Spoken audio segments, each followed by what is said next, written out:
अस्सलाम वालेकुम, मैं सूफिया मलिक और आप देख रहे हैं PKN न्यूज़। सबसे पहले गुजरात पुलिस की जराइम पेशा अनासर के खिलाफ कार्रवाइयाँ। 3 रुकनी नोरेज टिकट गैंग समेत 5 मुलजमान गिरफ्तार कर लिए। मलक बिलाल हमीद की इस रिपोर्ट में। DSP सर्कल लाला मूसा चौधरी मोहम्मद अकरम की जेर निगरानी SHO थाना सदर लाला मूसा इंस्पेक्टर सगीर अहमद और उनकी टीम ने पहली कार्रवाई के दौरान 3 रुकनी नोरेज टिकट गैंग को गिरफ्तार कर लिया, जिनके कब्जा से 4 लाख रुपए नकदी और वारदात में इस्तेमाल होने वाला असला भी बरामद कर लिया गया।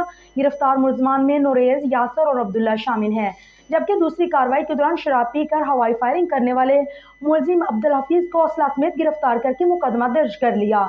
इसी तरह तीसरी कार्रवाई में इक़दाम कत्ल में मुलविस मुलजिम मोहम्मद अफजाल को असला समेत गिरफ्तार कर लिया।